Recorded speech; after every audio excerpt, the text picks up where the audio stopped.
Hybrid এবং বৈদ্যুতিক গাড়ি কেনায় বাড়ছে ঋণ সুবিধা। জ্বালানি সাশ্রয়ী পরিবেশ বান্ধব এই গাড়ি ক্রয়ে একজন গ্রাহক সর্বোচ্চ ৮০ লাখ টাকা পর্যন্ত ব্যাংক ঋণ পাবেন। বাংলাদেশ ব্যাংক বলছে, জ্বালানি নির্ভর গাড়ি থেকে বেরিয়ে পরিবেশ বান্ধব গাড়ি ব্যবহারে সাধারণ মানুষকে উৎসাহিত করতেই এই উদ্যোগ নেওয়া হয়েছে। এর ফলে গাড়ি ক্রয়ে সুবিধা পাবেন গ্রাহক, যা ব্যবসাকেও সম্প্রসারিত করবে। সিলন টি রপ্তানিতে শীর্ষে।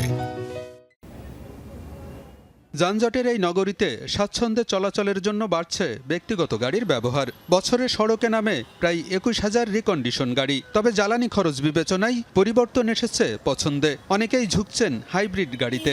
বর্তমানে মোট আমদানির ৭০ থেকে ৮০% হাইব্রিড গাড়ি। সম্প্রতি এ তালিকায় যুক্ত হয়েছে বৈদ্যুতিক গাড়িও। এটা পরিবেশ বান্ধব, ফুয়েল ইকোনমি আর পাওয়ার বেশি পাওয়া যায়, তো এই জন্য হাইব্রিড গাড়িটা বেশি সবাই চুজ করে। আপনার হাইব্রিড গাড়ি যে সাশ্রয়, এটা তো নন হাইব্রিড গাড়িটা জীবনে ওরকম হয় না। প্রয়োজনে ইঞ্জিন চলবে, ইঞ্জিন চললে তেল খাবে, ইঞ্জিন না চললে তেলটা খাবে না, মানে ব্যাটারি দিয়ে আপনি চলবে। এবছর ইলেকট্রিকের সারা আমরা খুব ভালো পাচ্ছি। গত বছর থেকে এবছর আরও বেশি, মানে দ্বিগুণেরও বেশি।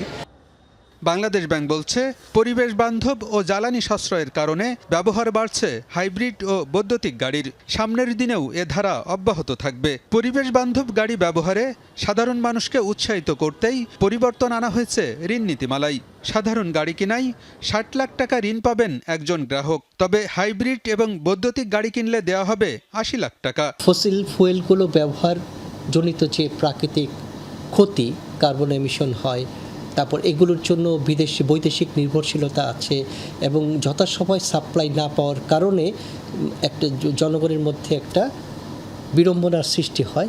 জনগণকে এই বিপদ থেকে বা বিড়ম্বনা থেকে মুক্ত করতে ইলেকট্রিক ভেহিকেল বা হাইব্রিড ভেহিকেল ব্যবহার উদ্বুদ্ধকরণ, যেটা পরিবেশ বান্ধব হবে এবং একই সাথে মানে পরনির্ভরশীল জ্বালানিতা থেকে আমাদেরকে রক্ষা করবে।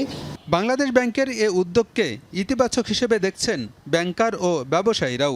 তারা বলছেন, এর ফলে পরিবেশ বান্ধব গাড়ি কেনাই আগ্রহ বাড়বে সাধারণ মানুষের, যার ইতিবাচক প্রভাব পড়বে পরিবেশে। এটা পরিবেশের জন্য খুবই ভালো একটা উদ্যোগ হয়েছে। আর একটা হচ্ছে, এখানে দেখেন সেন্ট্রাল ব্যাংক যে সিদ্ধান্তটা নিয়েছে, এখানে আবার কিন্তু ইলেকট্রিক ভেহিকেলের বাইরে যেগুলি তেলে চলে, সেখানে কিন্তু আপনার আবার লোনের পরিমাণটা কমিয়ে দেওয়া হয়েছে। ডেট ইকুইটিটা এখানে বাড়িয়ে দিয়েছে, মানে লোন কম পাবে। এই ক্ষেত্রে মানে যারা গাড়ি কিনবে তারা দুইভাবেই কিন্তু এনকারেজড হবে এখানে পরিবেশ বান্ধব গাড়ি কেনার জন্য। এটা একটা ভালো দিক। এই ব্যবসায়ী বারবিডা গত 15 বছর ধরে হাইব্রিড গাড়িকে জনপ্রিয় করার জন্য এবং হাইব্রিড গাড়ির শুল্ক সুবিধা নেওয়ার জন্য বহু দেন দরবার করেছি।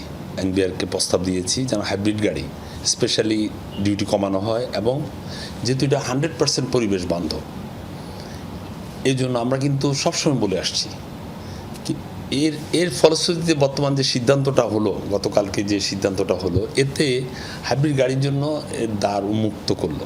তবে হাইব্রিড এবং বৈদ্যুতিক গাড়ির ব্যবহার বাড়াতে রাজস্ব নীতিতেও পরিবর্তন আনা দরকার বলেও মনে করেন ব্যবসায়ীরা। আলমগীর হোসেন, যমুনা নিউজ, ঢাকা।